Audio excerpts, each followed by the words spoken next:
The name of this one is I Heard My Son Pray. Well, darling, I don't know whether you can hear me or not because of this lump in my throat. I just can't talk very loud. But I've got to tell you about our little son's prayer tonight. Oh, if you could have heard it, honey, you'd be so proud.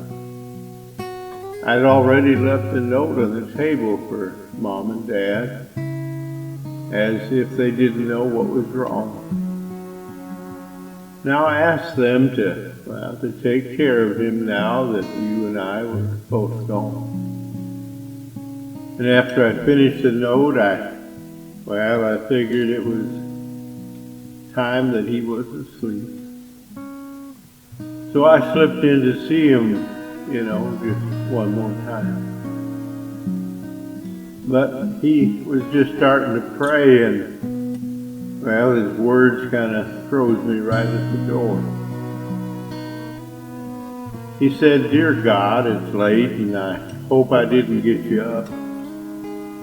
But there's something we got to talk about, God. You see, my mommy was buried today, and my daddy needs some straightening out. You see, ever since Mommy got sick, he's been nervous, and he hollered at me a lot, but, that's the part I can't understand. Because even a little boy like me knows that, worries can sometimes overload a man. But God, He loved Mommy so much. And He used to tell her nothing would ever come between me. Now I know that's what's bothering him right now, because there's something as. God, I'm glad that you love my mommy. And I'm afraid he's thinking about joining her somehow.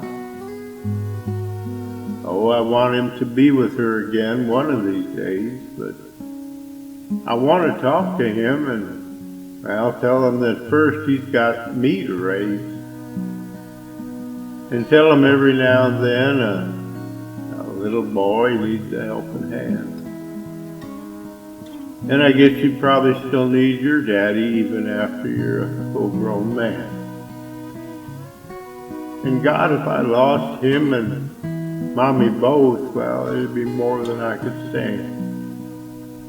Oh, I know my grandpa and grandma would take care of me, because they both love me a whole lot. But God, they're older and they don't always understand, the problems a little boy like me's got.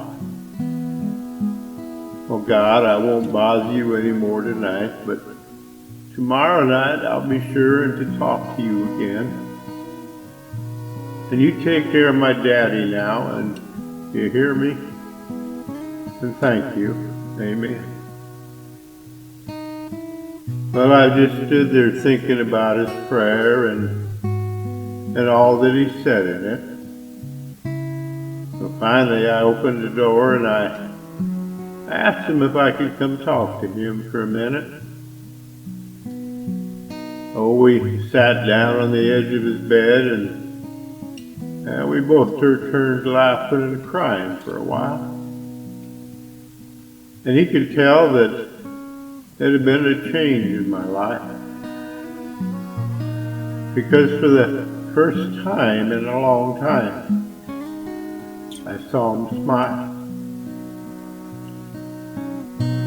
He said, "Darling, you go on ahead, but if you would just walk slow. And someday when you'll turn around, I'll be there. But it's going to be a while, because I've got to spend the next few dozen years trying to be an answer to our little boy's prayer."